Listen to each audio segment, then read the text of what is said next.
Welcome to the Empowered Wife podcast, where it's all about fixing your marriage without your man's conscious effort so that you feel desired and taken care of and special, even if your relationship feels hopeless. I'm Laura Doyle, and today I'm letting you in on mistakes that were made.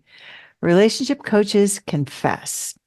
Every month, the certified relationship coaches and I get together and we tell true stories about our relationships because having lots of stories is an important part of being a great relationship coach. We share those with our students, with our clients.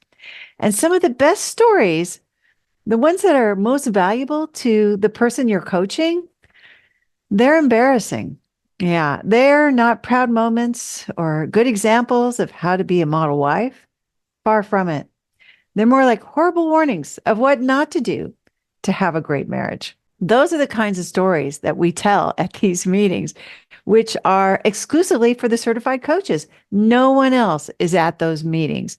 And when we get together and share that mere mortal side of ourselves where we screeched or nagged or tried to control, we feel so connected and secure, like the opposite of loneliness. At least I do. And by the end of the storytelling call, it's clear that not only am I not the only person who has these self-inflicted, embarrassing moments, I'm part of this incredible community of women who have them. And that is so comforting. It's such a relief. And it's also so entertaining, at least for me. So this week, I got permission to share a coach's storytelling meeting with you here on the podcast, even though the stories were originally told in the sacred space of our coach-only private call. The coaches you're going to hear from decided to let you in on the things that you don't hear women confessing about very often. So without further ado, you are about to eavesdrop on some vulnerable but relatable stories of what goes on in relationship coaches' relationships. Enjoy.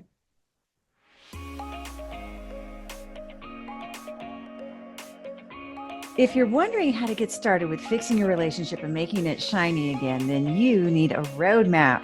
Get 6 simple steps to follow that will set your relationship up for success. Discover 3 common mistakes that wives make trying to fix their relationship that just make things worse when you download my free Adored Wife Roadmap. You can do that at getcherished.com. Go to getcherished.com now to get your roadmap in minutes.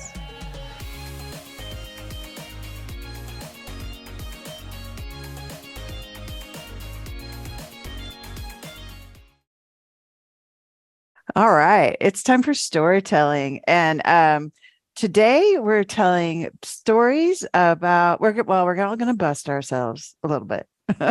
So I'm going to start. So recently, John got a new car, and then shortly thereafter, he scratched not only the brand new car, brand new, you guys, brand new. Okay. And the garage. And I found this very upsetting. So then, so I started to try to flog him and criticize him in the form of questions like, well, how did this happen? Why did this happen? Is it because of our garage? Is the parking space too tight? Is it because of our garage? But really, I mean, so they sounded like, oh, I'm just trying to solve, but no, I wasn't. I was just trying to criticize my husband. And this let me know that there was something not okay with Laura, right? That's what I found out. I was afraid. And so it gave me it gave me a little nugget of gold to turn inward and find out what was wrong. And I noticed that I have a lurking fear of maybe a really old fear that I'm not gonna be able to have nice things. I'm gonna have to drive around in a car with scratches forever and ever and have low self-esteem. And so I became aware of that. And then as soon as I turned my attention to that and saw what was happening there, I was able to apologize to John, first of all, and just on my part that, I just got really scared. And then after that, I decided to get the scratches fixed on my car. That's right. There's scratches on my car, you guys. There's not anymore. I had all the scratches taken out because I guess I wanted to give myself that because I saw how sad I was about having scratches on I mean, I was on his car. Like, what do I even care? Not even on my paper, right? His car's on his paper. But anyway, it made me appreciate, because in the old days, that would have been a full on rage. That's exactly the feeling I used to have prior to raging and ripping him up one side and down the other. And I did lose my dignity there for a minute when I was questioning him. So that felt pretty bad. But I just feel so grateful that I can get it back so quickly and restore the intimacy, and also drive a nice shiny car. No scratches on my cars, you guys. My car. Yeah. Okay. Anyway, so that's my bust me story. How should I say this? This is my story about what I did that I'm not super proud of, but I wanted to share it with you guys because I know you will love me no matter what. Inga has a story. Thank you, Inga. Oh, Laura, I feel so connected to you. And I'm so glad that you have scratch-free car now. Thank you. Oh, yeah. I want to share a story, a very recent one from this weekend where I lost my dignity with my kid, not with my husband, with my kid. We had 2 day long party, and I guess it was a lot for him to handle, and he was a little bit stressed too, right? And at the end of the second day, he got into a fist fight with one of the boys who was a guest at our house. Oh, and yeah, I went in like, what just happened? And he's like, yeah, my niece was building a Lego and she didn't want them to watch her. And I asked them nicely to not watch her. And he tries to explain, like, I'm not going to listen to that. There's going to be a consequence, right? And all that fear. I'm a bad mother. I have a bad kid. Like, how will I explain to that parent who's kid has like bruised eye, like a big bruised eye, like who's gonna manage that, right? And who's gonna my kid grow up being like getting in a fist fight or someone like not watching where they don't want to be watched? Like, oh gosh, it was like full fear in act. And my son got so upset that I was not willing to listen to him. And he ran away and he ran into my room and did some damage to my things. Like he just pulled out things out of my closet. And I didn't know that. I just found it out later. And then I pulled myself together. I thought about it, like, how do I want to show up as a mother, right? And I did some more interviewing, and I got to the heart message that he was really there, standing for his niece. He was in a protect mode, right?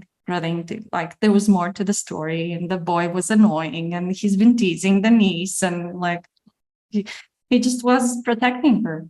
And I went up to my son and I was like, I apologize for cutting you off and refusing to listen to you. It's important that you share with me. I want to hear what you've got to say. And I really apologize for being harsh and short with you.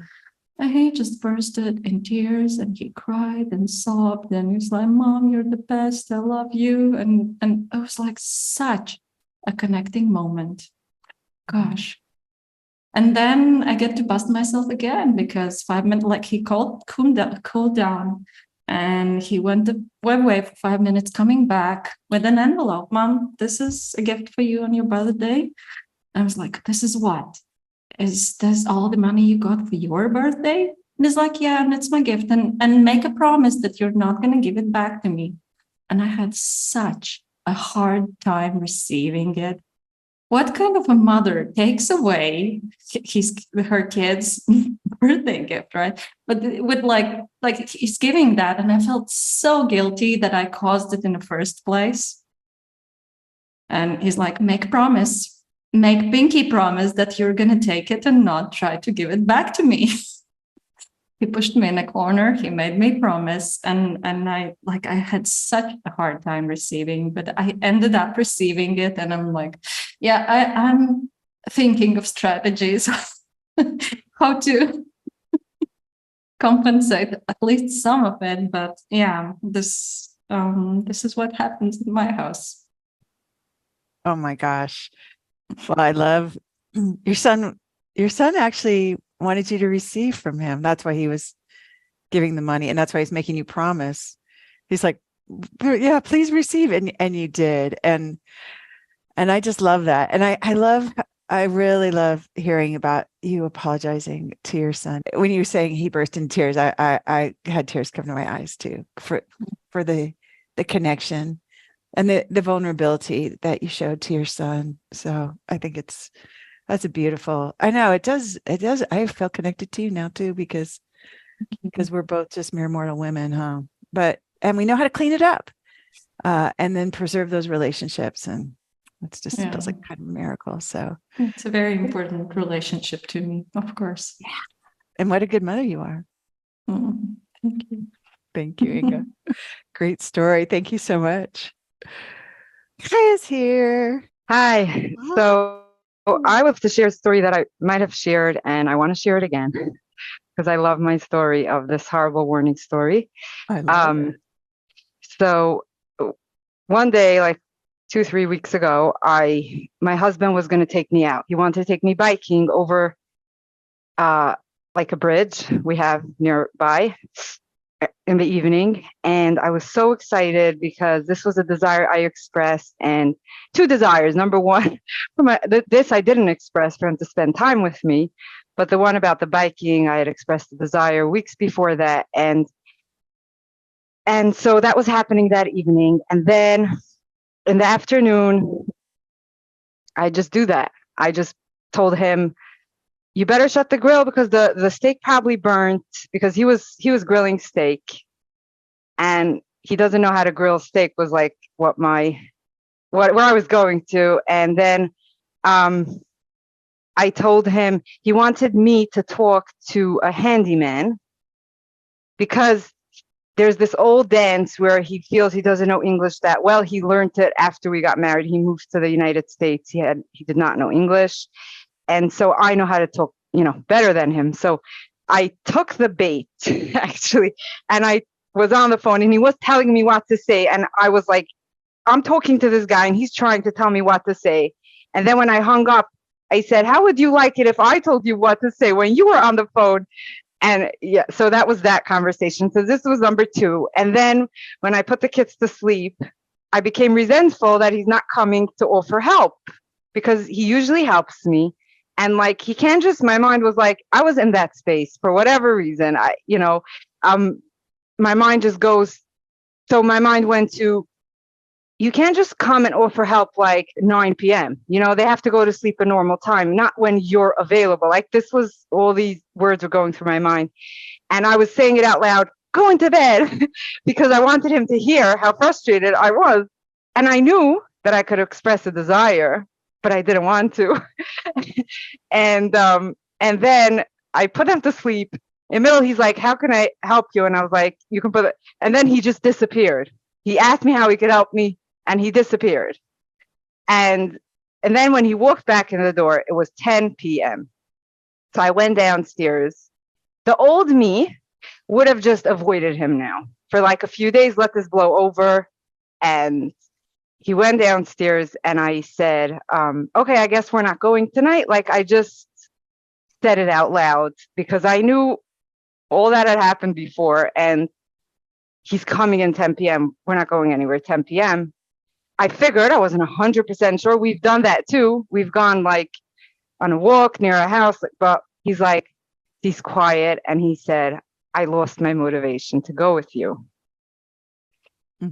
And I actually smiled first. I was hurt. I was sad. I was hurt. But I said something like, thanks for sharing that. Because this was the first time that he actually, it was like I was behaving a certain way and he gave me great feedback. Whereas before I would just avoid him, assume. I wasn't 100% sure that that's why he's not going. There was another voice that maybe he's not going and he's not keeping his word. Who said this is the reason? Because still I wasn't perfect. We can still go out. And so that was the hurt, that I have to be perfect for you to take me out. But I journaled a bit and I showed up dignified with a smile. It was at night. I went to sleep. The next morning was Friday, Saturday. I was showing up as if this never happened. smiled. I just very girl of fun and light. So this happened Thursday night. So Friday and Saturday, I was just my best self, and no resentment. Like there was just I dealt with my hurt myself basically. And then Saturday afternoon, he says, "I would love to take you biking Oh. tonight." And this would 100% not have happened. It would just like days would go on and I would just say, "Oh, he's avoiding me." And then like get coaching and like, okay, it wouldn't, bounce back so quickly, for sure not. So, yeah, this is my story. I love your story. I don't I haven't heard that story before. So thank you for sharing it. You were saying you shared it you're sharing it again. And I love that, Kaya, because this is our goal, is our stories. And you tell it so accountably, about, I think you burned the steak or whatever, and just like kind of um talking to the children in a way that he would overhear and know that he messed up. And I just find that very endearing, and I love that you have this superpower of, because I went, oh, when he said I lost my motivation to take you, that definitely, I felt the hurt too. But I just really hear a superpower in being able to just be there for Kaya and be like, oh, ouch, but being able to take yourself through that, and there was like a form of self-care involved with that, with you just deciding to choose the empowerment of the accountability, it sounds like, and feeling good enough to smile at him instead of maybe the temptation to punish him must have been there, I'm imagining, right? Yeah. I was fighting it. That's so true, because I was like, I want to sulk. I want to sulk. I want to not Right. give him eye contact. And I Like, was let's just get upset, right? Yeah. making a choice like sometimes every minute on Friday, Saturday was easier, but yeah.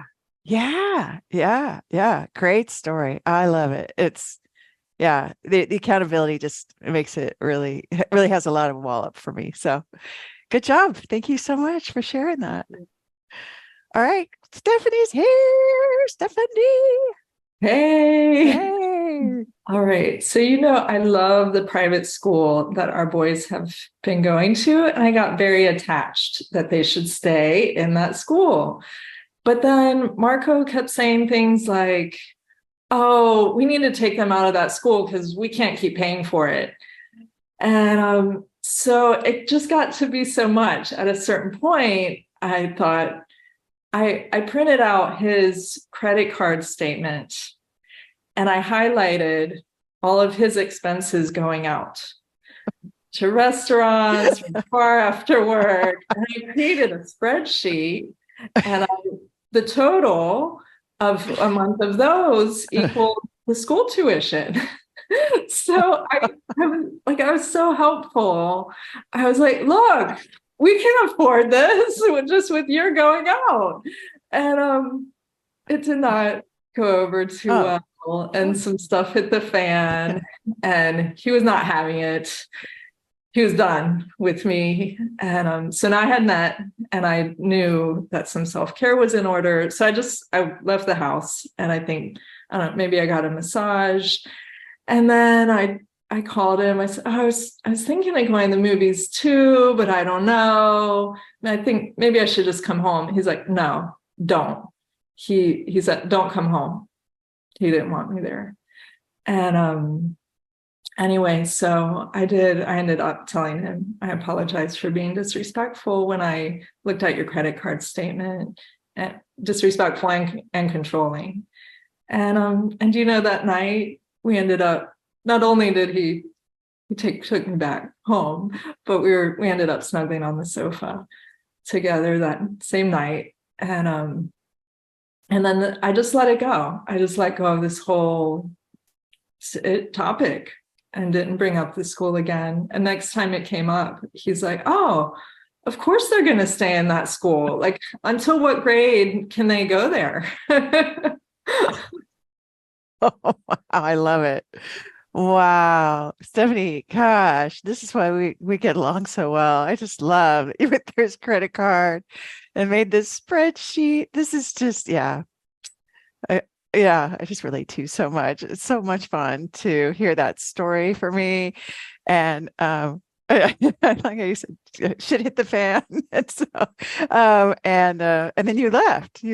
And then by the end of the night, you were accountable and you were snuggling again. Is that sounds pretty miraculous. No Cold War at your house. No, not extended one at least, because you were able to restore the intimacy just quickly. And your kids, that was his bait apparently about your kids not getting to, yeah. Yeah, I love it. Great story. Thanks, Thank you so Laura. much. This is me with the skills and with this community. So, what would I do without you all? I don't know. Me too. Me too. I mean, we might still be talking about how he scratched his car, right? If I didn't have this community. So I love it. Thank you so much. Kristen is here. Kristen. Hello. I'm so happy to be here. I'm grateful. Oh my goodness. I love these vulnerable stories because it gives me the courage to bust myself. So I'll start with this beautiful heart message thing that my husband said. His mom had recently passed away, and he told me that he never got his mom's approval until he married me. And I thought that was so sweet. And I want to remember that because he's such my hero. And it helps me realize why any bit of disapproval from me or criticism, he can feel it. And then it's just so, I don't know, it's tricky for me. And I am so grateful for these skills. Anyways, we, about a year ago, he got a life lesson, not even a wife lesson. He had this certain type of beer. We were out with his sister. I was in a really great relinquishing control state of mind. And he said to me, "Oh, I'm never having that again because I lost my train of thought." And it was embarrassing. And so I thought, great, this problem's over, right? Well, a year goes by and I'm on this journey, and just recently, and he's been so much my hero. Yeah, because he's been taking my grown-up son under his wing. It's been awesome. But we went to a restaurant, just him and he ordered that type of beer. And I was thinking to myself, well, I thought he was done with that. This is in my head. And I'm like, okay, I'm relinquishing control, really white knuckling it. And I'm filled up, I'm happy.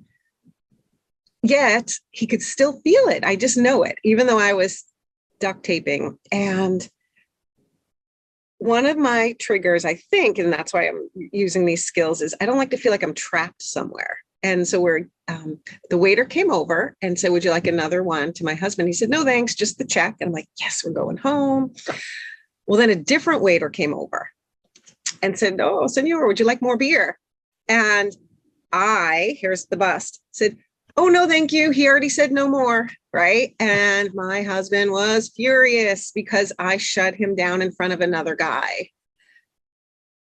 There was a Cold War, and I reached out on Slack and said, "I need coaching. Like, the Cold War has come back." And even though I apologized that day, he wasn't hearing it. And I just did my old dance. And instead of what I realized, it's the monitoring. It's not even the drinking. It's the monitoring his behavior. And I had to take a look at me because I'm not much of a drinker, right? But about a year ago, I realized one glass of wine and the duct tape is gone. Well, this time, a half a glass of wine and the duct tape was gone. So I'm like, I think I'm done drinking with him. Only not to like punish him, but he can drink and I'll have tea because I just can't keep the duct tape on. Kind of like the scratch of I have to get on my paper.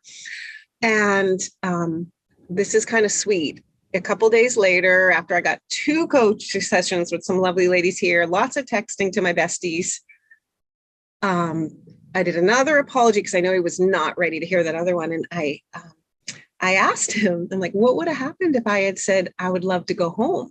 Because I still want to honor me. Like, I don't want to be stuck places when I'm uncomfortable. And he said, I probably would have just gotten it quick and drank it in 4 minutes.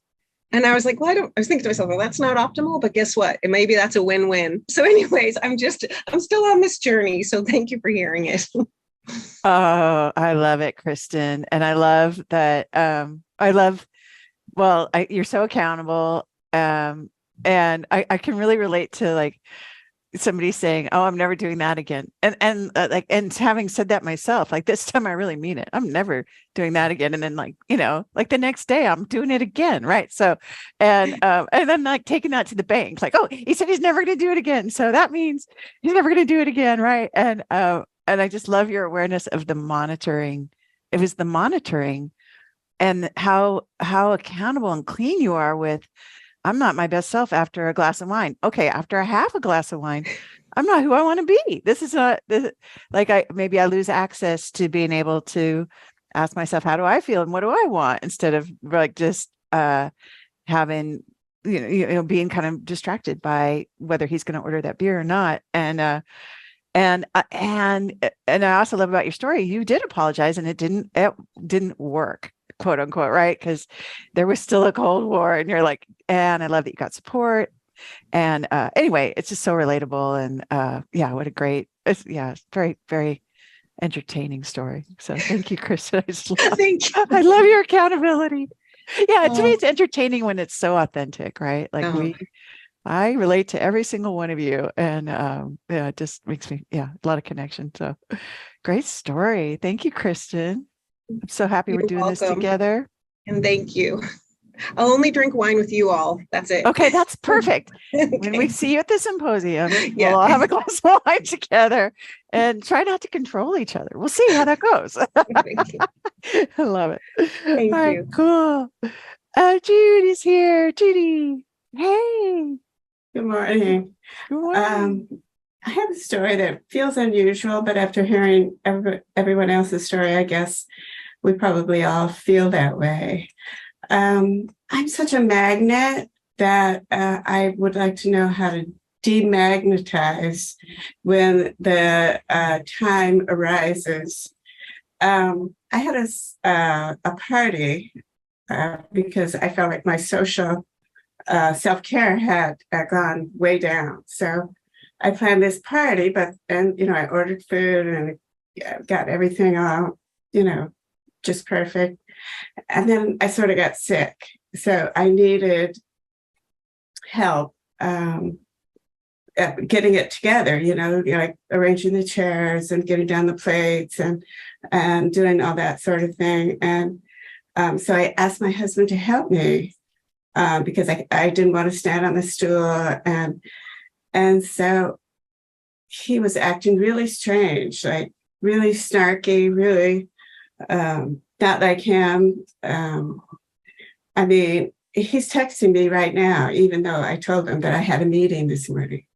That's how much I get this magnet thing going on. Well, that particular time when I really needed him, I did something that upset him, and I didn't know what it was. And I just finally said, what the heck is going on? Why are you behaving so not helpful? And while I was cleaning up the kitchen and putting things in order, there was this, we live in the tropics, so there was a string of ants along the floor. And he had put down some ant medicine to attract the ants. So under my breath, I had said, what was he thinking? And I just got a wet towel and I wiped up all the ants and threw it in the garbage. Well, evidently, that really upset him. That he was taking care of the ant situation and I destroyed it. But he didn't tell me about it until the next day. And so I basically had to put everything together. And I didn't even have time to take a shower before the party. So I was really upset when he told me why he was upset. I'm like, you got to be kidding me. You're upset about the ants? And I just didn't get it. And so then, I can't really say it was a Cold War, but things were not really, it's as cold as a Cold War can get without being a Cold War.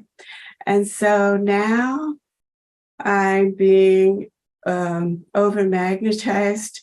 And today I'm getting a 65-inch TV, et cetera, et cetera. So I want to know, well, how do you get demagnetized in moments of female priority amongst all these gifted women that have all this talent? I would like somebody to tell me how they handle it when they don't know where to go with, you know, when you're sick or you need help and you have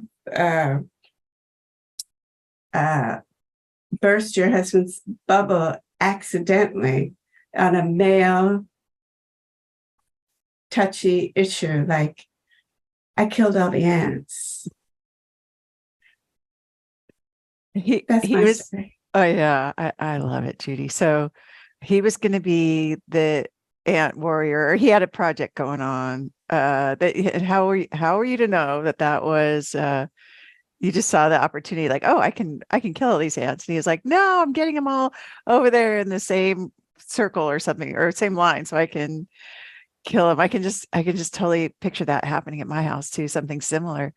And so you feel like, well, how am I supposed to know that that was what was upsetting him? But I just love that I hear what irresistible magnet you are to him, that he's texting you right now, even though he knows you're busy. He's just like, oh, hi, Judy, hi, right? Like, how are you? I want to be near you. And that even though you hurt him and then you felt hurt hearing what hurt him, the intimacy is restored, and the I like it, as cold as it can be without it being a cold war, that sounds like it's gone. And now you feel like too magnetic because now you have to receive large screen TVs, and I don't really see that as a problem, but it sounds like you kind of do feel like that's a problem. So it's pretty cute. But yeah, I love this story of yeah, how your husband, yeah, he wants to take care of certain things. He wants to take care of you. It sounds like. And yeah, it's kind of funny how sometimes our brains are just not the same as theirs, right? I mean, it wouldn't upset me if you killed the ants that I'd already sprayed. So, but anyway, yeah, I love, what a great story. Thank you so much. You're welcome. All right, KK's here. KK. Hello. But I wanted to share my story because it's like I had a weekend last weekend, which was like a tale of two halves, a weekend of two halves. And it is they're very first world problems, so I am a little bit embarrassed to share them because I know this is a safe place. I can do, and you won't judge me. And I know you had a desire to have a pool once, and we're embarrassed about that. So so here goes. I mean, I basically, so I've been setting up these homes in Gibraltar and Spain, and I've got guests coming this weekend. So my brother has flown over with his eldest son, my nephew, and stuck in this school, and he's finally freed, and he hasn't had a holiday for ages, and he just kept messaging me saying, like, this is going to be so great, but everything was going wrong, Laura, last week, and I was really struggling with just getting things set up.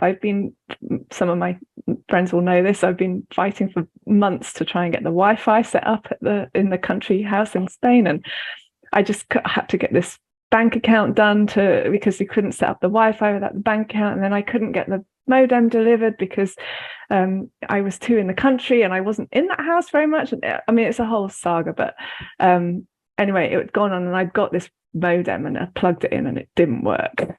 I think it just set me over the edge. And the pool was absolutely surrounded by wasps. We've got some huge wasp problem, and I can't go anywhere near it during the day. Like, literally, there are hundreds of them there, and I've been for weeks like trying to kill them, finding all these nests and buying this product to squirt them and kill them. And I went last week and there was still loads. I was like, this is going to be awful. They're all going to they think they're going to have this beautiful idyllic weekend, and it's just going to be awful. It's so hot as well. And we didn't have any aircon, so we'd gone on the Saturday to try and buy an aircon unit that we could just put in the house. And there were some other things that went on. I won't bore you with all the other things that had gone wrong that week, but I was exhausted, and I was also really at my wit's end of frustration of like trying so hard to put things in place and just felt like I was failing all around. And so this is really a story of how when I'm stressed and without my self-care, which has obviously gone out the window, I can't show up as my best self versus the next day. So on the Saturday, we're at this shop at the aircon unit place, and we bought this thing. It's really heavy, and my husband's in the queue, and there's loads of people. And so I was like, oh, we could quickly nip out. This is to my daughter. Quickly nip to that pet shop next door and see if they've got this bed that I wanted for the dog, And my husband said something to me, I don't know what, and so I ignored it, and we popped out and we went to the pet shop. And when I came back, he'd already paid for it, and he was literally marching across the car park, going, "Oh my God, my back hurts so much. I can't believe you left me to carry that. It's so heavy." Da, da, da. And of course, instead of like hearing him and empathizing with him or being grateful that he got it, I was just like, well, I didn't hear what you said to me, and you could have just waited at the shop. We'd have come back and I'd helped you, almost like it's your fault you've hurt yourself, rather than hearing like that he just really struggled and this was awful for him too. And then we got to the house, and my laptop wouldn't work, and this was like the last thing I could deal with, really, because this is my lifeline. This is how I do my work now, is with this laptop. And earlier in the day when we were at that shop, my daughter had opened the boot, and the laptop had fallen out in the rucksack and hit the floor. But my husband had packed the boot, so I was rolling my eyes a bit and thinking, oh, this stupid person leaves the laptop there where it can just fall out when you open the boot. Anyway, my husband was out when I found out the laptop didn't work. And I even said to my daughter, like, because I'm so skilled, aren't I? I was like, this is the kind of time I'd blame him. But, I can't do that because it's not his fault. But I'm so frustrated that it doesn't work.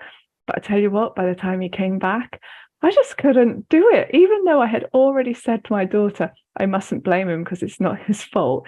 I told him that it wasn't working. And then he picked it up, tried to fix it, couldn't fix it. And he went, oh, I really like this laptop. And instead of just hearing him again, I just went, well, you shouldn't have left it right at the edge of the boot then if you care about it that much. And I could hear these words coming out of my mouth, and I was already going, why? Why am I saying this? Oh, it was a disaster. Saturday was a disaster. He literally rolled his eyes. There was this huge physical reaction in him. He just literally went, oh, like this, and walked off. And that was it. We didn't talk for quite a while.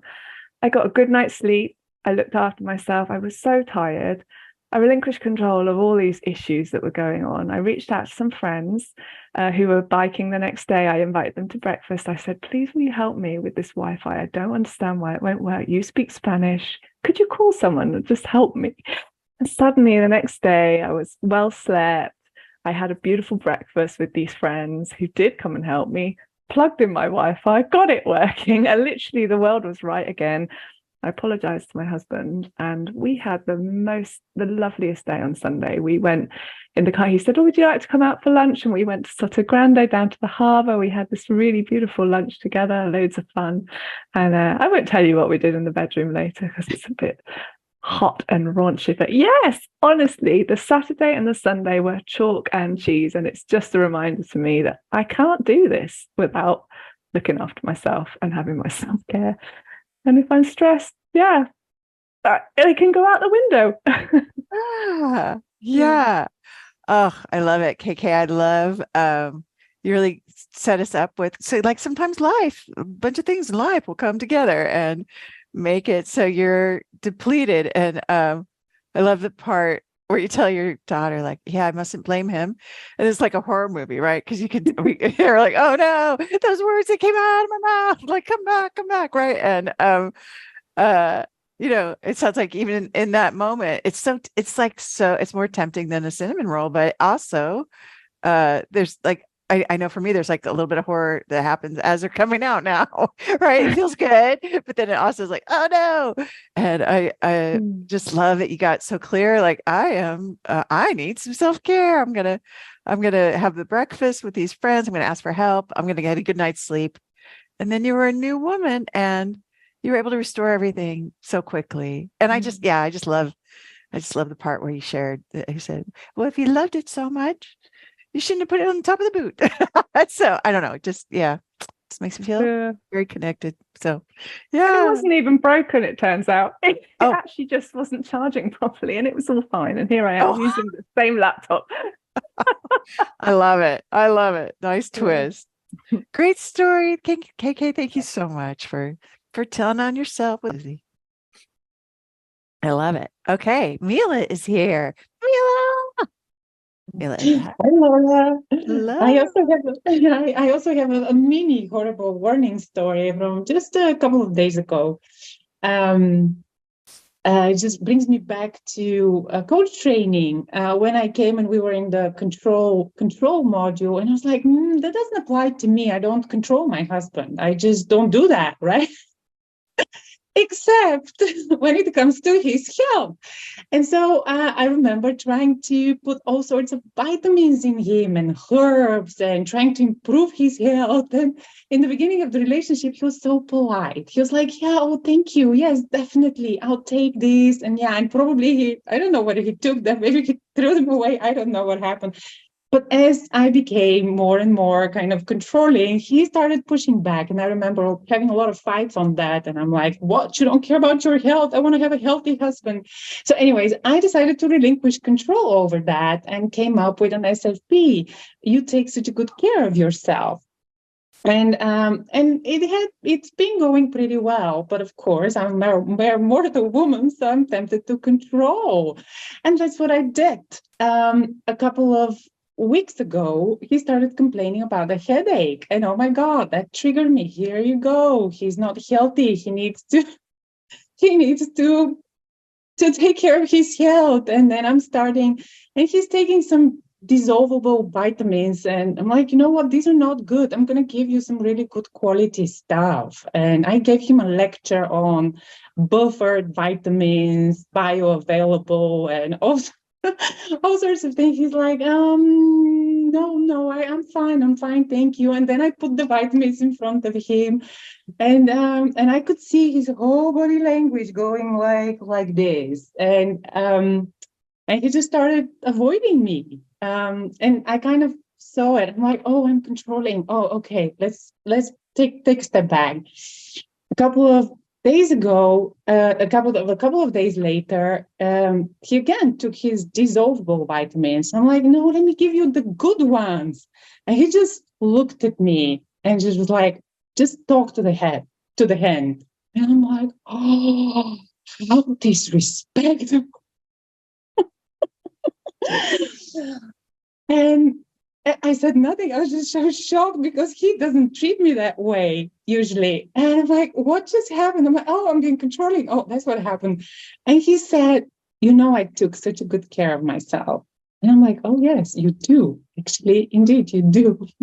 So I went away. I apologized afterwards.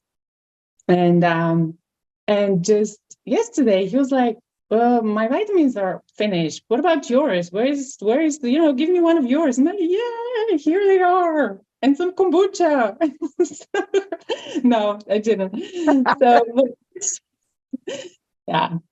So. I love it. I mean, it's so, especially in the moment, you're so like, I don't know. I feel this like, no, I really know. I've studied these vitamins. Like, let me tell you, these are the vitamins. You do not want those vitamins. I really know these things. And then, and when I get to talk to the hand sort of thing, I'm like, oh. So, and I love it in the moment too. It's like, what a jerk, right? You didn't say that. I'm putting those words in your mouth, but like, how dare he, say talk to the hand or whatever. It's so shocking. But they're such good mirrors, right? In a way, it brought you to this awareness, like, oh, maybe I am controlling. How about some kombucha? Anyway, super endearing, super cute, Mila. I love your accountability and telling on yourself. So much fun. Thank you so much. Great contribution to our meeting today. All right, Alyssa's here. Elisa. Wait, I've been saying Alyssa, but I think it's Elisa. I think I've been saying Alyssa. You're right. It's Alyssa. Okay. It's yeah. Alyssa. Okay. All right. I'm going to get it right. Yeah. Okay. Alyssa is here. Yes. So at first I was like, I don't know if I can think of one, I've been practicing these skills for a long time. I'm super respectful. And I thought, well, maybe if I listen to these other stories, something will come up. And sure enough, the story started familiar. And so I had to search all the way back to an hour ago and I found one. It's just really short, simple. And it would be subtle to any other group of women except for this one. And my husband has been doing a lot of work in the yard. It's summertime here in New Mexico. He's more of a night owl. I'm an early riser. And so, of course, I know that the best time to do yard work is early in the morning before the sun rises. Obviously. Anyway, obviously. Anyway, we were standing outside and he was complaining, or he didn't even complain. He just said something about how hot it was. And since I'm respectful, I didn't outright tell him what to do, but, I asked the leading questions to help him figure out that early morning is the best time. And he was so sweet about it too. He just humored me. He was like, yeah, that's true. But, sometimes when I get up early and I have to use machinery, I was like, oh yeah, you're worried about the neighbors. But I couldn't leave it at that. I had to take it a step further and tell him how to organize and structure what he's doing in the yard, to do the things that didn't make noise before he turned on anyway. So you all have inspired me to go and apologize to my husband. Thank you for helping me remain dignified. And I love that instead of living in frustration about how my husband spends time, money, energy, I can just laugh at myself at how silly it is for me to think that I'm the best person to run his life. I love it. I love it. That was a super tight but really impactful story too. So yeah, great job. I love your accountability and awareness. And you're right. Like, this is the only group of women in the world where we'd be like, oh yeah, that's probably not ideal to tell them how to do the yard work. But anywhere else, people would be like, why not? It does make more sense to do it in the morning. He should do it in the morning. I'm like, let me explain to Mila's husband about which vitamins he should take, right? I'll tell him because he's not listening to her. So yeah. Anyway, really cute. Thank you so much, Alyssa. All right. Leslie's here. Leslie. I'm so happy to be here. Hi. Oh, good to be. Miss you guys. It's been a long time. Yeah. Great to see you. So I'm stretching into my courage right here. So my story is about this summer and my son and his father, my ex-husband, and planning for summer camp. And so we have been talking about it for a while. And they're, trying to plan and I showed up with my desires of, hey, these are some great camps, different ones, and picking his brain my son asked for a violin for his birthday and I got him the violin. I was like, oh my God, he's 10 now. So he wants to play the violin. Oh my gosh. And so none of the camps we kind of decided, he'll do swim camp, but I don't know when, and maybe in July I'll start. So a lot of it was really wishy-washy. But I got him the violin and I wanted to get him violin lessons. So I just Googled and it popped up in your home lessons. And I was like, oh, that's great. Like, I don't have to take him somewhere, thank God, And so I signed him up and it was a monthly fee. I thought it sounded really great. And then so I texted his dad. I was so excited. I'm like, look, I got him and I got him piano lessons. It's a great start. And it's this much a month and he gets 4 times, and I thought we were co-parenting, and this is, we always check with each other and send me the information. And it was like, my excitement went like, oh, wait, what just happened?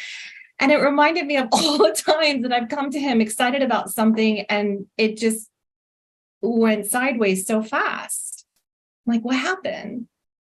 And after I kind of ranted around in my head and in the house about like, this is the old story, we can't ever communicate, I saw his heart message that he wants to be included in planning and he wants to be included in what happens with his son, even though this was in our house, my house. And so I apologize for being disrespectful, for not connecting with him. And he says, well, it's not that, it's that you sprung it on me and it was going to start on Monday and it's this cost and I can't, just when I said, yeah, no, I understand. I hear you. I get it. And if you can contribute, great. If you can, that's great too. It's something I wanted to do for him. And I saw him a few days later and he kind of brought it up again. And I said, yeah, it's just, I can only, research and do plans and make plans during short periods of time throughout my day. I'm trying, and I want to, he's got his psychologist and his occupational therapist because he has behavioral issues. My son is working through them really great. And he needed to have summer camp. And I said, I got triggered by them, feeling, and I would love for next year that, that the planning be completed sooner. Because this was already almost June was over. And I just left it at that. And he sort of nodded his head and everything. And then the very next morning, I get a text very early. Hey, here's the zoo camp. Here's an app to the zoo camp. I think you should do this and sign him up for a swim camp. And he just jumped all over it. And got it, got us going, gave us a plan, and just sort of stepped in and just was really, yeah. So crisis averted. Wow. And I'm Beautiful. grateful because he was able to say back to me, just one more thing. He was actually able to say to me, I have an issue with this. Whereas before, it just would have been silence. I wouldn't have understood what happened. I would not have understood where I overstepped. And I got that communication from him, which is actually really good because our communication is actually so much better now with his skills. So all of that.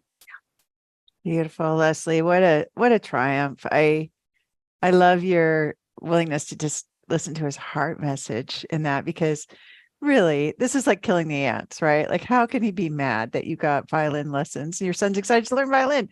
And it's really I want to be involved. I want to partner on this. I want to do this as a team. I want to be together in providing these activities for our son. And what a beautiful outcome that you also got so vulnerable and said, I've only got these few minutes to do this. And then he jumped all over and provided sent you zoo camp and things like that. So I hear he was really inspired to be your hero. And yeah, what a great story of, beautifully co-parenting and relating to your ex-husband. You've come so far, Leslie. Thank you. Yeah. Great job. Great story. Thank you so much. Yay, I did it. Yeah, you did it. Yay. All right. I wish we had time for all the stories. What a fantastic meeting. So nourishing. It is. I think this is better than dissolvable vitamins, probably like Mila's other vitamins, because I feel really nourished right now. So fantastic to be with all of you. Let's do this again next month. I think we should do it again next month. So it was so much fun. And until then, take good care of you, everybody. Mwah. Love you. Thank you so much. Thank you. Bye. According to a study at Harvard, and this was horrifying to hear, if you know a couple who's getting divorced, you are 75% more likely to get divorced too. Woo! It matters who you listen to, which is why over 7,000 women like you who think that having a great marriage is important have joined our free Adored Wife group. The Adored Wife group is a launch pad where you can meet our certified coaches and discover the best next steps for making your marriage last and thrive. It's 100% free to join. Just go to lauradoyle.org/group right now. This is a private group and it's not for everybody, but if you are a wife or girlfriend who thinks that having a great marriage is important too, we'd all really like to meet you. So go to lauradoyle.org/group right now to join us free. That's lauradoyle.org/group. playfulness.com/group. Listen and subscribe to the Empowered Wife podcast. Next week's podcast is very special. It's called My Husband is Bent on Divorce. It's a true first coaching session, a real first coaching session. I'm going to let you listen in. In the meantime, I hope you're having lots of fun. Today's fun fact is that being short is so random. Like, why am I down here?